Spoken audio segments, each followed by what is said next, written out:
Okay, today's presentation is on 2016 performance. How have we done, and how do we handle the information that we get? How do we set metrics and goals to go about building our performance and getting better? And so to start out, I'm going to go ahead and start a poll. So if you would, please type your responses into the poll, or click the boxes there. There you go. Everybody's figuring it out. Some questions.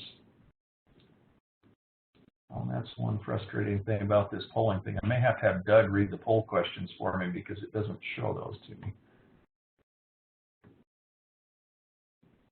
Oh, I think I remember what they are.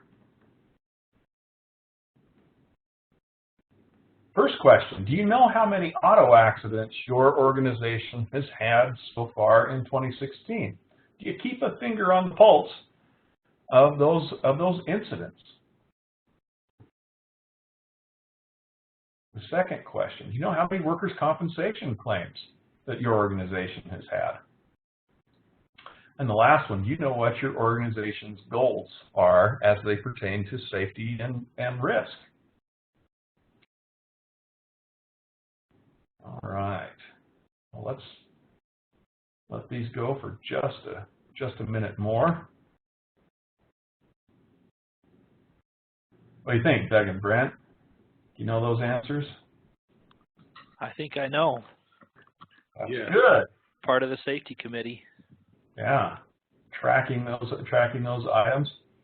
All right, let's take a look at that. It looks like we're just about we've got about 75% complete, 72%.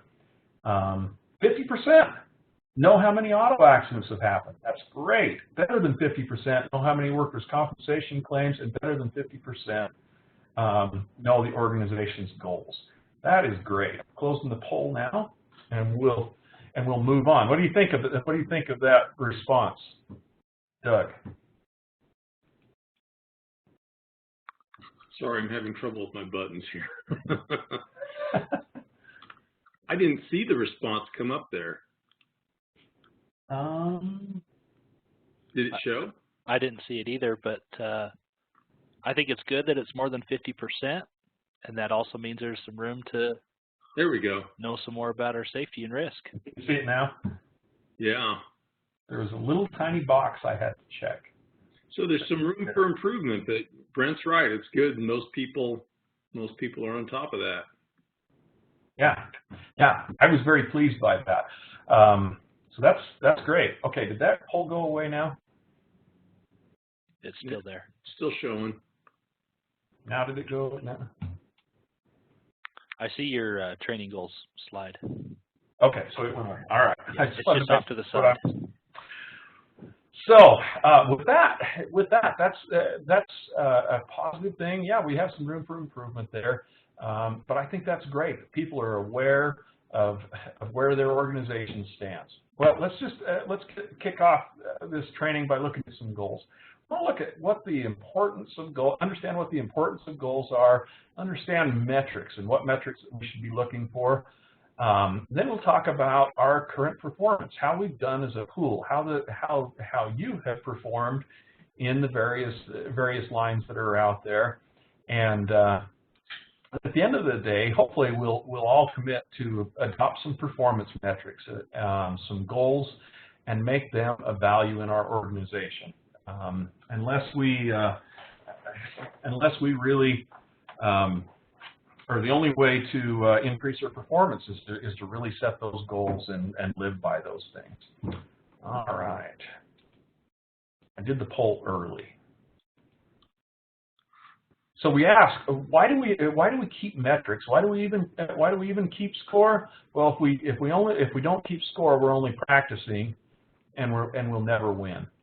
And so metrics are essential for us to understand where our organization stands, where we're going, and what it's going to take for us to be successful.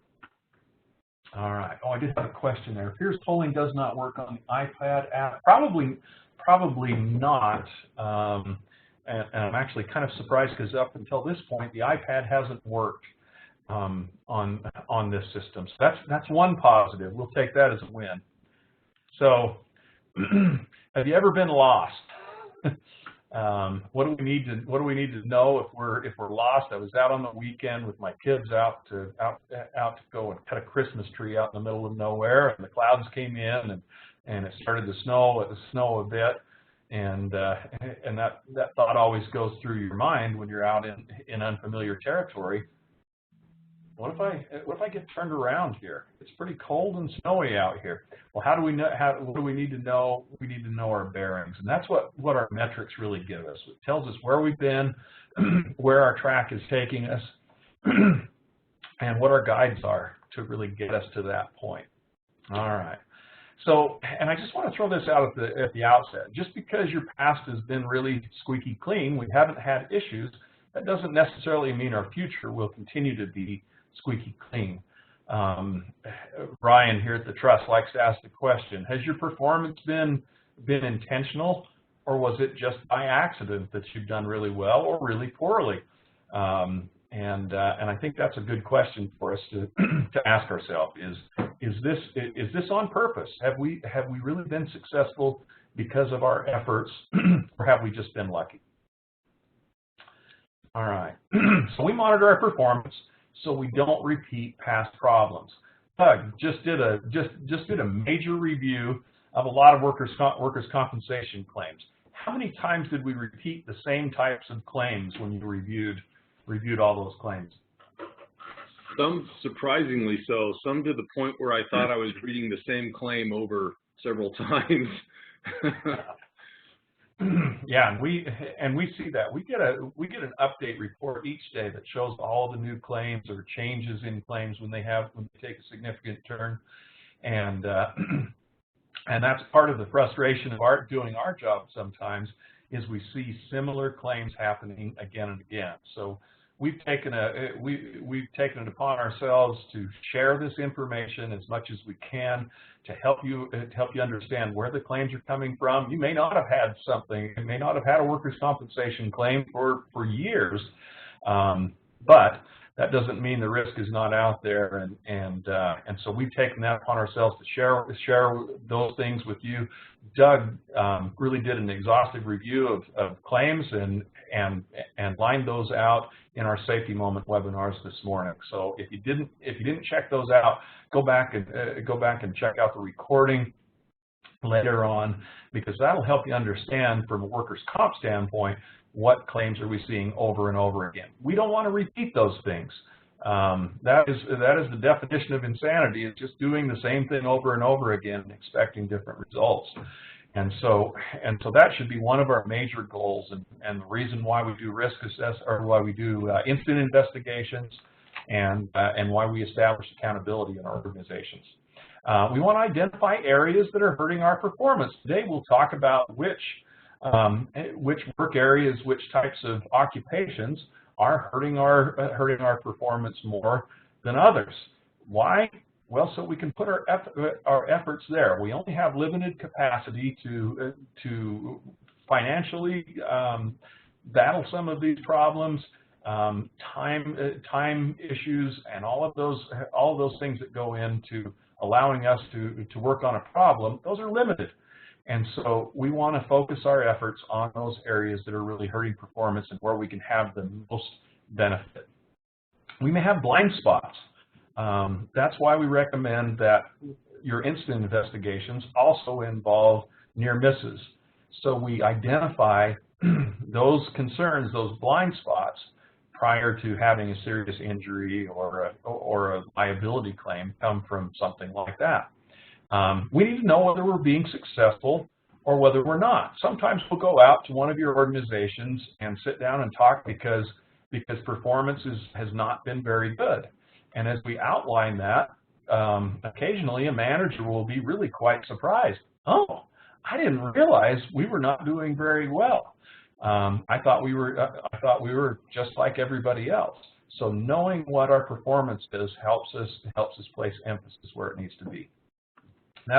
All of these things will help us improve our morale, hit our targets, and save money. It's not just insurance premiums. It's keeping our people at work, not losing valuable talent because they're injured, not having to spend time on court cases because we get sued for something else. And really one thing that we are very focused on is we fail and we succeed together. We are a pool, and our success is totally based on everybody's performance in the pool. You received a very healthy dividend check this year, and that was based on performance. Your performance in the liability pool has done well, and when you outperform what our expected losses are, then we turn that back to you. We're not like a private insurer where the shareholders take all of the profits. We are a pool, and we work together. And if we perform well, we'll pay those dividends back. If we don't perform well, unfortunately, that can affect our costs, our premiums over time. And so we succeed and fail together. All right, counting is important, but what does it mean? If we say, well, we only had 10 injuries this year, what does that mean? Brent, what does that mean? I shouldn't ask Brent, he's muted. Doug's ready. That means you have 10 too many there. 10 too many. We really don't know what that means. If we had 10 employees working for us during the year, how did we do? You know, and another way to look at that, Jason, is if you've got 10 injuries, but maybe they were, minimal. There was no major cost associated with anybody. So, hey, it was great. We didn't have hardly any payout on our claims. But what's the difference between, one claim that's maybe only $1,000 and another claim that's $1 million?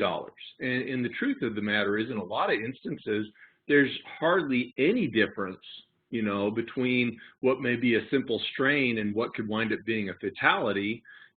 That's circumstance often that we really don't have control over. So it's that little claim, that we need to be looking at controlling, not just trying to avoid the big claims. Yeah, absolutely. Thank you. For an organization with 10,000 employees, having 10 injuries this year probably isn't that bad. But if you have 10 employees during the year, that's probably a major cause of concern. So we need to really put it in perspective. What does it mean? We need to compare that to some standard that's out there. So there's normalizing data that you can use. Might be hours worked. How many injuries per standard 200,000 hours worked? How many auto accidents per vehicle on the road do we have? We might even use our overall expenditures, our budget, and normalize these incidents for that. So normalizing data that's out there. Bureau of Labor Statistics looks at each different type of organization, bases those on the NAICS standards or classifications, and lets us know where we should be performing. National Transportation Safety Board tells us about auto accidents. Safety Council tells us about specific types of accidents that happen. And then we have different industry groups out there and other similar organizations, and we throw ourselves in there. We help you understand what type of losses we're seeing at the trust. So what does it all mean? Where do we go with that? We need to look at what our indicators are. How well are we doing? How poorly are we doing? And we divide those indicators up into leading and lagging or trailing indicators. What are they? Let's dive into those. Trailing indicators are things that happen, and generally they're bad things that happen. So they're a measure of safety, health, or loss that can only be calculated after a given event or time period. So we had 10 injuries in 2016, 10 OSHA recordable injuries. We had 2 of those were lost time away from work cases. That's a trailing indicator. The horse is out of the barn by the time we can calculate what that really is. Okay. All right, some traditional indicators, the OSHA recordable way. I'm not saying these are bad, but they're a lagging indicator. They're something that we can't tell until it's happened. So OSHA recordable, lost time, days away from work. Our EMOD, how long does it take to develop an EMOD? Well, that's a four-year standard to develop a good EMOD. Well, the horse is way out of the barn before we have a poor EMOD. Accident rates, all of these things are lagging indicators or trailing indicators. Okay. Here's a good example of one, the OSHA recordable cases. So we take our cases, times those by 200,000, and divide those by the hours worked, and that gives us a standard of incidents, OSHA recordable incidents per 100 employees. And then another one that goes along with that are the more serious claims. So the OSHA recordables are the frequency, and then we look at severity. How many cases times 200,000 hours, or 200,000 divided by the hours worked, involve time away from work. These are the ones that cost us a lot of money. They cost us downtime with our employees, retraining, and they probably will result in more OSHA visits, and eventually they're going to cost you more money. They'll affect your EMOD.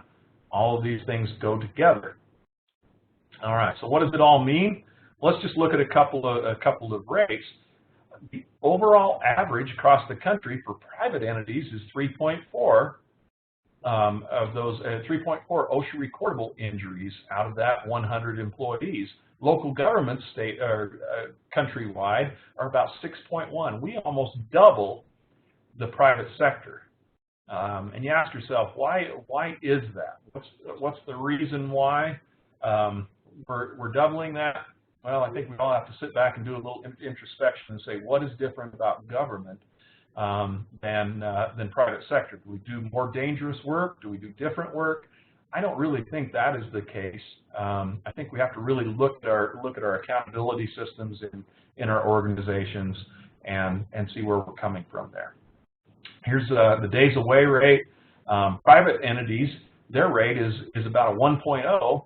where we're a 1.8. We're 80% higher in local governments on serious incidents involving people taking time away from work.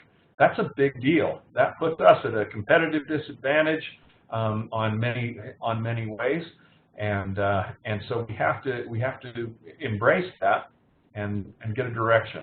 Now this is the EMOD compass that your account executives, you may have seen this already. If not, you will see this as we're doing our renewals for workers' compensation this year. And it kind of gives you a window on what your losses are over time and how that is going to affect your EMOD, the experience modification factor. This really has a direct effect on your premiums that you pay. They're based on a national standard. It's the first 3 of the last 4 years, and each year a year will drop off. So you can see on this example, this organization dropped off a giant year. That's a great thing. Their EMOD will go down. But what do they add on the front end of that? And so we've always got to be considering that window or compass of what do our incidents mean to us. Those on your EMOD, severity counts more. If people miss days away from work, if they have indemnity claims, those count against you more than somebody cutting their finger, getting some stitches, and coming back to work the same day. Just the way the calculation works, and so we have to be aware of that and get our employees back to work as soon as we possibly can. So just have that as our focus and part of our part of our overall return to work program. If your EMOD is less than 1, you're happy. If it's greater than 1, you're sad. It's going to cost you a lot more. It's going to cost you a lot more. And basically, if you have an EMOD of 1.25, you're probably paying about a quarter more, 25% more than the average organization based on the expected losses. So it's an important thing, and it can have long-term effects. That EMOD has a long memory. All right. Other trailing indicators that we might look at. we look at auto incidents, liability claims, public complaints, permit issues. Maybe we've got some environmental violations, or we have an inspection, we get a citation or a fine. Those are trailing indicators that say that we either succeeded or failed in a certain thing. Am I missing something on questions, guys? There's something I need to answer there. No, I don't see anything. Okay, well, let's see. It looks like we got one from Debbie. Counting is one thing, but would another consideration be the 10 accidents, 8 with 1 employee? For example, looking at the number of person overall and types and such have worked together. Yeah, absolutely. Absolutely. We want to look at the whole picture of those things. If we have the same individual getting injured over and over again, we've really got to ask ourselves some questions of what's going on there. Does this employee, do they have a real gap in their training, or is there something else going on there? The employee just blows off things. If it's a training gap, well, then we've got an issue with our management and our programs going on.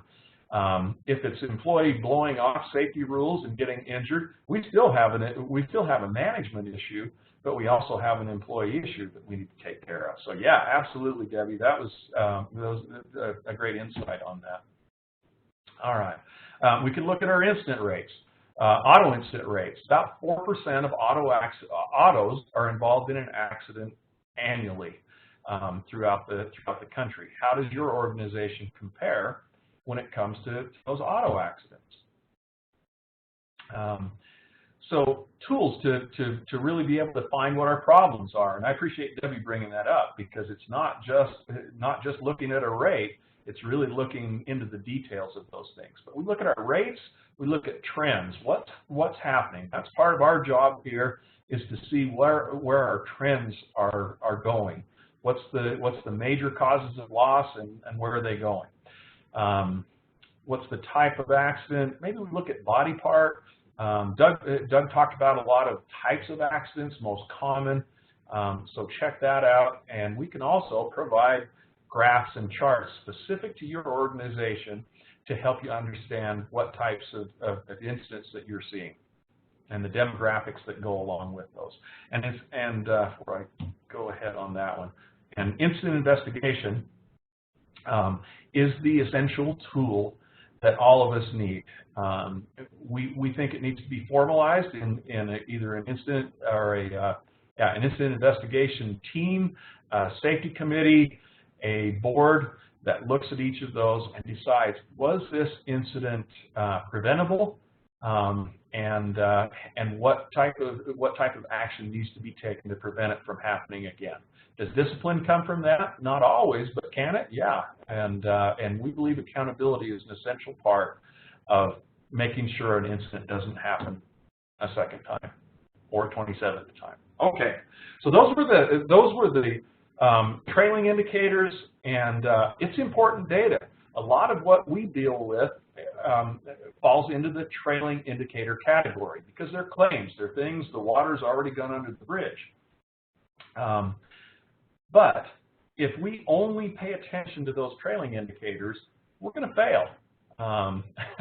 It's a measure of our failure, and we're not really seeing the whole picture. I took this picture a few years ago, and it was in an organization that they had a good safety program. They at the front gate where employees would come into the workplace, they had this sign up there that let people know whether they'd had a lost time incident, or let's see, it was a recordable incident had happened, and it was the stoplight.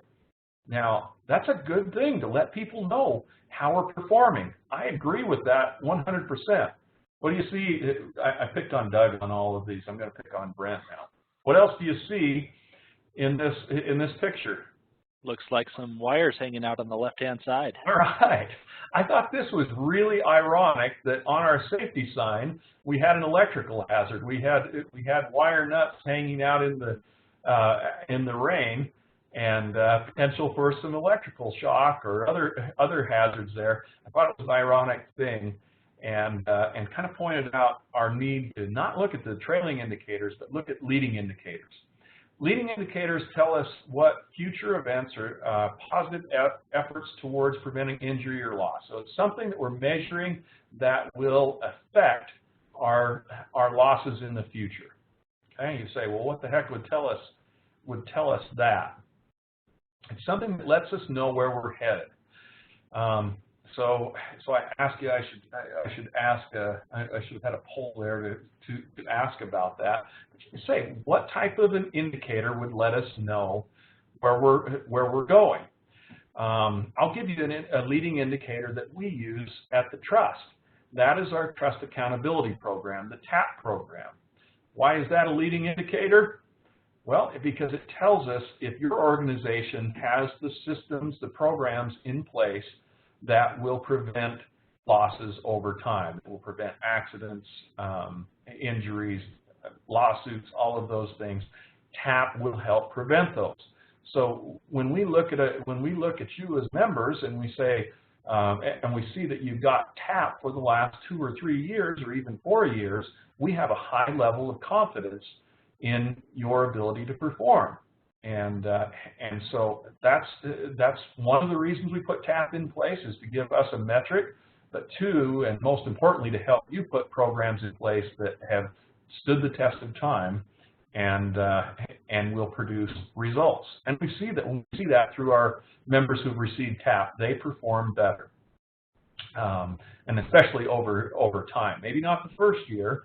They may have some challenges going on, but over time they will perform better. All right. Not everything that counts can be counted. Not everything that can be counted counts. So let's look at these metrics carefully. These metrics should apply to all of our organizations. So we can compare one department to another. They should tell us where we're headed.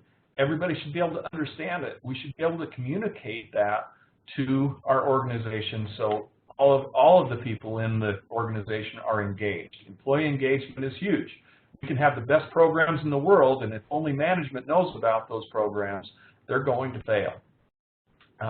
These things should give us a tool for our safety committee. So Brent talked about that he knows where we stand where it comes to auto accidents and workers' comp claims within the Trust, because that's a number that they keep their finger on that pulse. They want to know where we stand and how do we compare to others. And these should be metrics that guide our governing body decisions and that would help us determine budgets. Do we need to spend more money on a certain thing? We're having a bunch of sewer backups. We need to direct more, not only management attention, but maybe money towards going out and working these programs to prevent those. Okay. All right. So leading indicators. Here's some examples. Safety training. Did all of your departments do safety training last month? That's a leading indicator letting us know that our focus is on safety. Department inspections. Did each department go out and perform an inspection during the month? You'll notice that these things are really similar to our TAP program requirements, because it's the same deal. What are we doing to prevent incidents, and is everybody doing that? Safety committee meetings. Did the safety committee meet each month during the year? And what are the outcomes of their meetings? Have they investigated all the incidents? And what are the controls that they put in to prevent those incidents to happen, or incidents from recurring? Maybe comments from the public. We get positive comments. That might be, or even negative comments. Those are things that will help us understand where we're going. And then observations. Occasionally go out and observe your employees as they pull out of the parking lot. Do they all have their seatbelts on? And I know some of our organizations out there have done this and have been very successful with that. What do you do with that information? Well, we've got a decision of how we handle that, and I think we can do it both ways. We can reward those who are doing the right thing. Hey, thank you for wearing your seatbelt. We saw you do the right thing, and for everybody that did that, you're on a list, and we're going to have a lunch, or everybody gets a candy bar, or whatever it is. It doesn't have to be a a large thing, but we reward the positive behavior and we take action and supervise the inappropriate behavior. Hey, we noticed that you didn't have your seatbelt on today. We need to work on that, and we're aware of that. We'll be watching that, and if it doesn't improve, we'll take actions ahead of time. Try to figure out why they might be doing that as well. Personal protective equipment the same way. All right. Other leading indicators: how many drivers what percentage of your drivers have a violation on our records? Doug, do you know that off the top of your head? When we started off, I was going to ask you that before we started, and I forgot. Before we started our MVR program, or as we started it, our numbers were how many what was the percentage, Doug, on violators? It was close to 20%.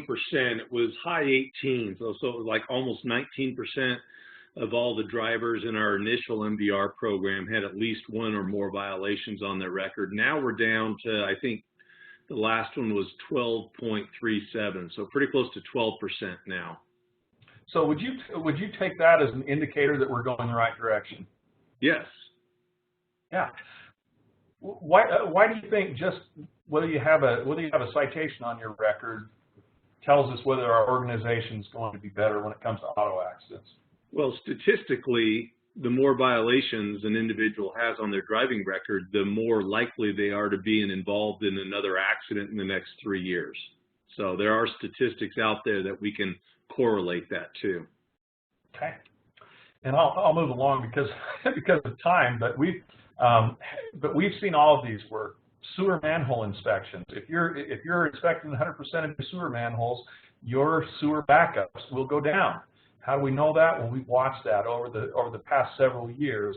These programs have worked, and in our members that are doing this and doing a good job at it, they virtually eliminated their backups. Completed safety work orders. If we identify a problem in our monthly audit, was a control put in place? Did we fix the problem that we found? These are all indicators that we're going the right direction. Employee participation. It's important to track our performance. Initially, when we rolled out the TAP program, this was a part of it, was to have some sort of executive safety accountability reporting done. And we pulled it back because of some difficulty and some people were having in implementing this form. We still think this is an important thing. This is a way that we can track what's going on. So whether it's a report or not, whether it's just a few lines each month to track what we're doing. Did every department do their safety training? Did every department do an audit of the department? Those are things that will give us a good direction where we're going. So we need to continually reassess these things as well. All right, I got to get moving along here. All right. So use the right metrics and have it mean something.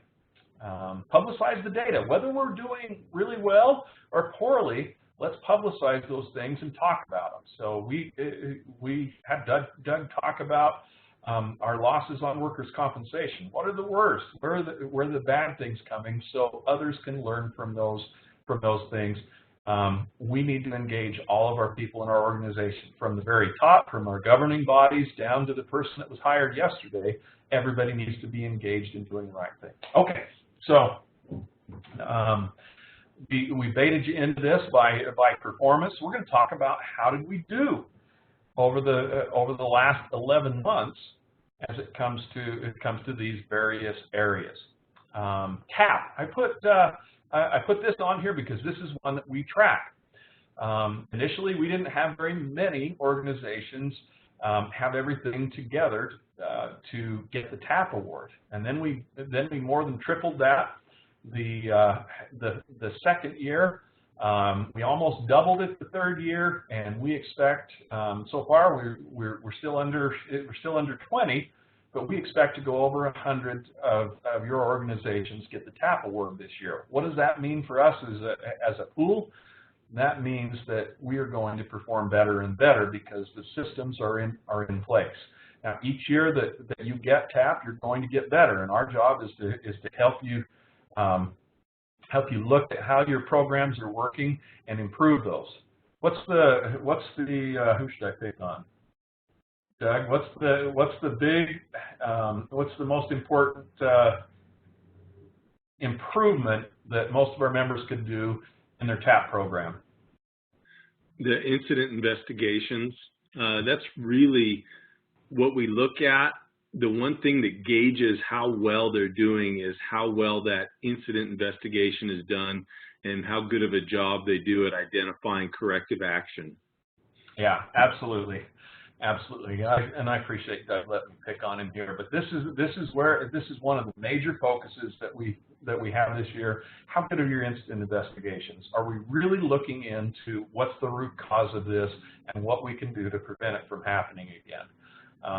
And so we may you send in an incident investigation form. We may throw it back to you and say, you didn't have any corrective actions on this. Why was that? What did you do? Because at the end of the day, that's what it's all about. Is we're going to put this in place so it doesn't happen again. All right, general liability. As we look at this, we have a general trend downward in the total number of claims and the dollars that we're spending when it comes to general liability claims. That's a good thing. Does it mean that we've got where we need to be? Absolutely not. We gave out some really healthy dividend checks.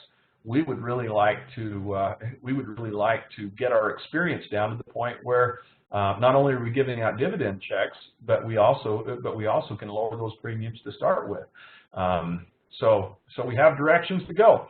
Over the years, water backup or leaking has been our major cause of loss.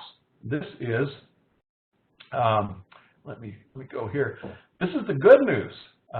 You guys have heard us bang on this drum for years and years about sewer backups being our #1 or #2 cause of loss, and we want to report this. And Doug, Brent, and I will all knock on wood very, very hard right now to make sure that we don't jinx the rest of this year. But up till November, this is the best year that we've ever had as it comes to sewer backup performance. You have done an excellent job in putting the programs in place, the inspections, maintenance programs to prevent these things.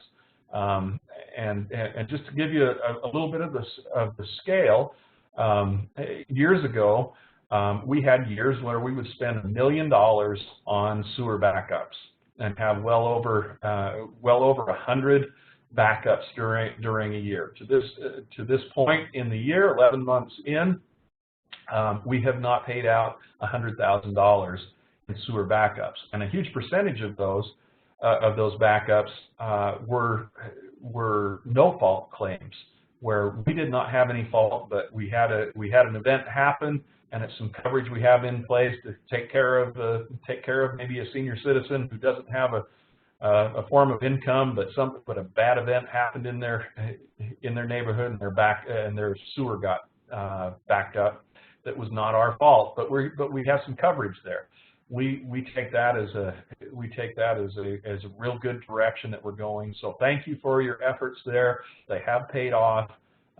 Just to focus on a couple of things, manhole inspections are our major focus. That's why it's the requirement on the TAP program. Sewer surveys, Brent has just sent those out with some great data that shows how you compare. Look at that data and ask yourself, how are we doing? How do we compare to the rest of the organization, and put some goals forward to address those things. Send your sewer surveys in. Brent wants to have those in by the end of next week, I think, or maybe I think it's the end of next week, the 15th of December. We want to have all of those in, so please send those in. We will be focusing on those troubled systems where we see multiple backups, or we see some trend there that says, wow, this probably means there's a management deficiency in how we're handling our system. So we'll be contacting you on those. All right. And here's our focus on when it comes to sewer claims, inspections, major thing, but have the other programs in place. The bad news, let me go back to this other. When it comes to dollars, other, or assault and battery, water backup, these are where the dollars are when it comes to our losses in general liability. So in this other category, we find law enforcement claims. And just like we all see in the news, law enforcement is a troubling area. We have a challenging job to do, and my heart goes out for those law enforcement officers and the task that they have to do. But it's definitely a trend that we're looking at. It's a trend that we're concerned about in workers' compensation as well. As Doug talked about the types of injuries that we get with law enforcement officers. Employment claims are also out there, and those constitutional claims that can be those gigantic bell ringer claims that can cause us some big issues. Now this is going to be a recurring theme, and this is on our lag in reporting.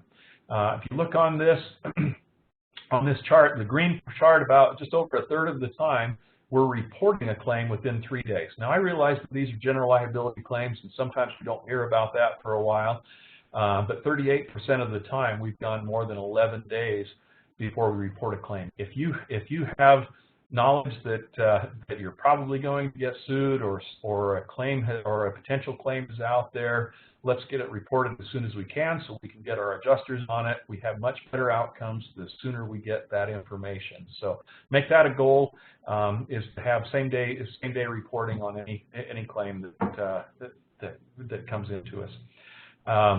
So general liability controls. Policy is huge. You think about constitutional claims, law enforcement claims, good policy, and living by that policy. We can have great policies, but if that's not how we're actually operating, that can actually be much worse than not having the policy. Train our employees on the policy and then supervise them to ensure that they're doing it right. Inspect regularly. Get out and see what's going on in your facilities, and take action when we identify things. These can be those facility inspections, the playground inspections, all those things. And once again, document everything that we do. That will help defend us, or help us defend ourselves should we have a claim come against us. Auto liability. Over the years, now these are raw claims. We have added significant number of vehicles over time, but this is one major area of concern that we have, is that we're increasing the frequency of our auto claims. We have a lot of claims, and a huge percentage of those are easily preventable. Our severity, that's the good news when it comes to auto liability, is our severity is down. We have not had in the past year those big bell ringer claims, and Doug and Brent are busily knocking on wood as we go through this, and I say things like this, but we haven't had those giant bell ringer claims. Okay. When we talk about auto liability, this is an easy area for us to have some serious impact on our losses. Number one cause of auto liability is our vehicles backing into another vehicle. 100% preventable claim if we will put a backing policy in place, if we will put equipment in place, backup cameras to assist, and if we will work with our employees and hold them accountable. If somebody's had a couple of backing claims, we need to have a serious talk with that driver about what they're doing, some training, and let them know that this is a serious incident. If we go down to the third line, an insured vehicle hit parked car or other object. We're driving into things that are just sitting there. Easily, a huge percentage of our auto claims could be prevented with just awareness. Now there are some, you look down at the bottom, no unsafe act by the insured. Maybe we get hit by somebody else. There are certain things that happen, but by far the majority of these claims can be easily prevented by our action, by our taking the time to train our employees and supervise.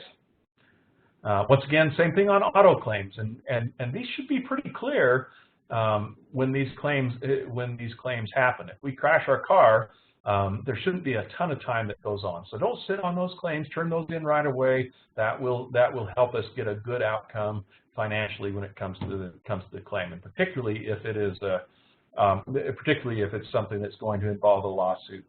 So autofocus, that vacuum policy, everybody should have one of those in place.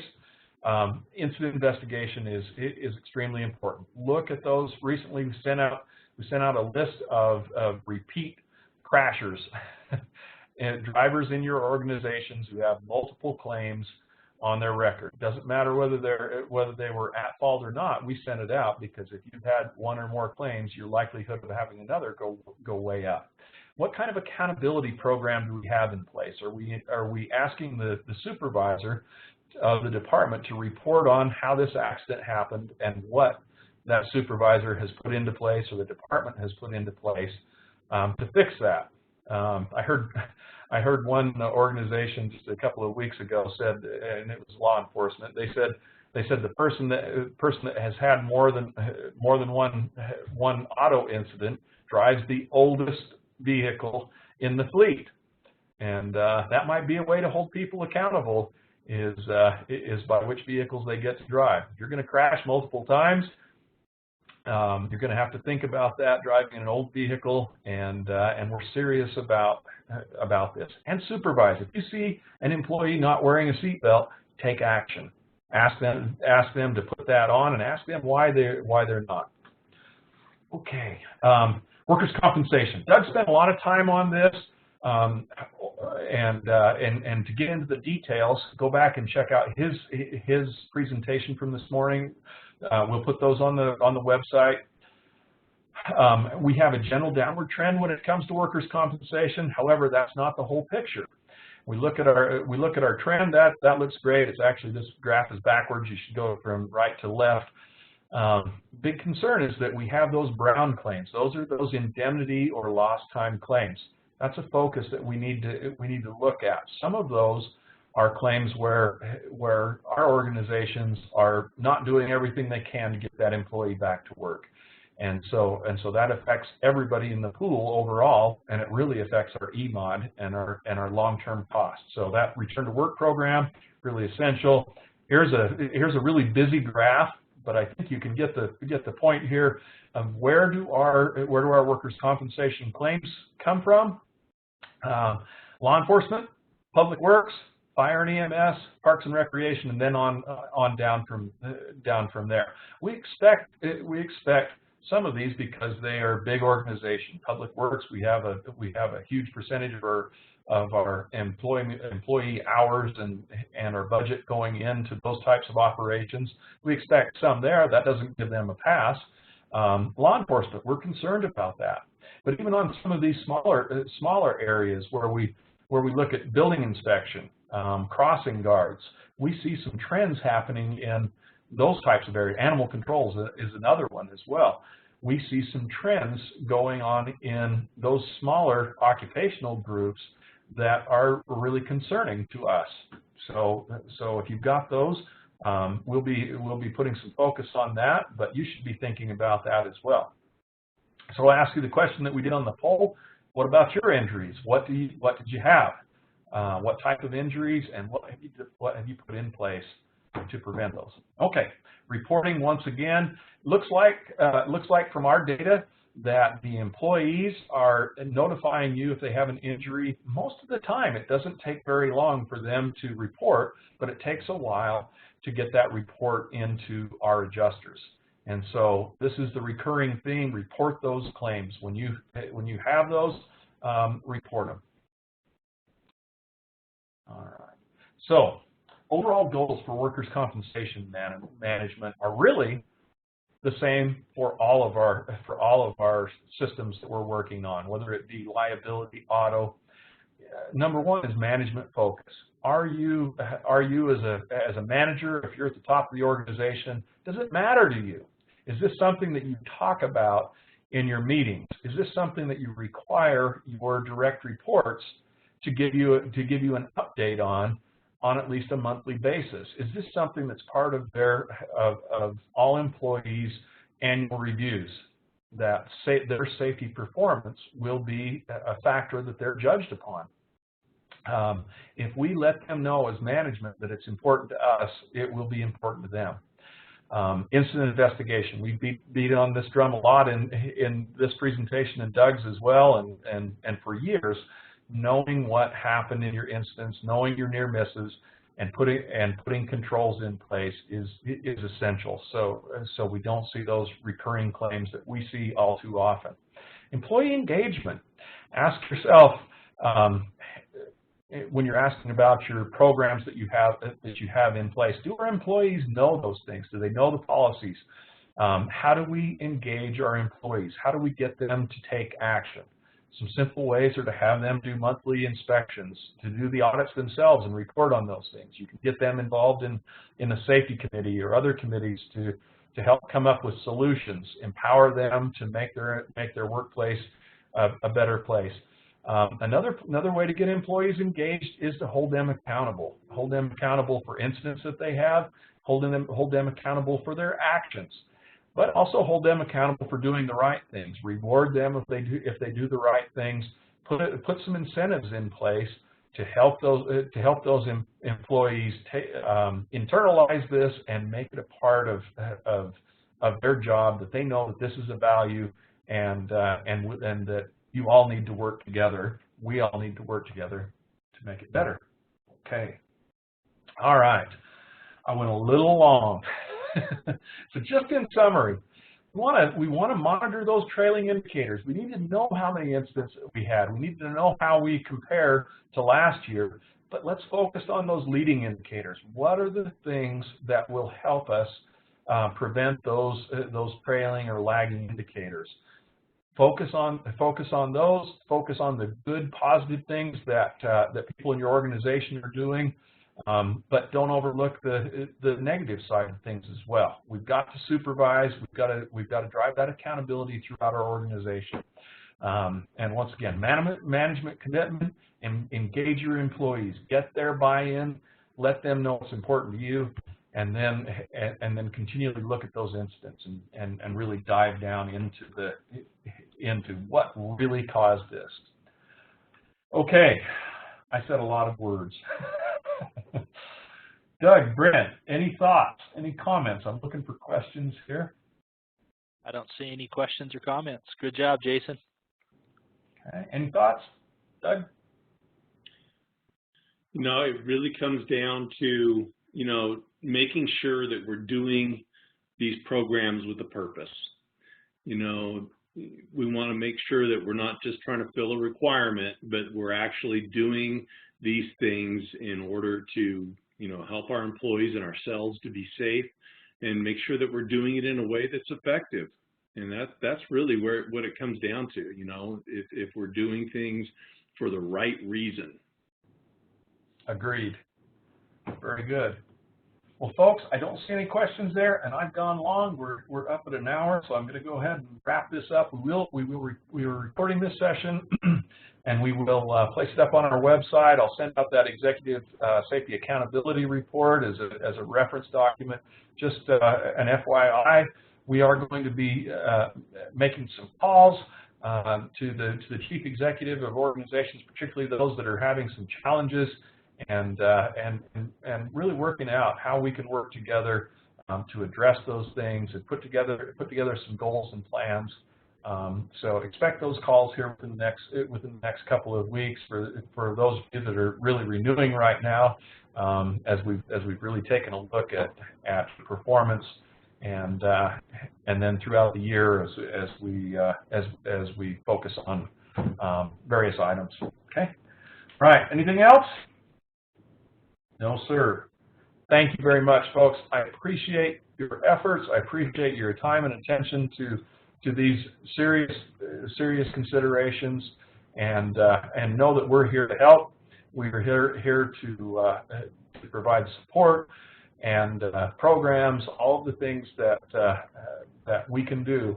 We're there for you, and we'll do everything that we can. So thank you very much. Have a safe day.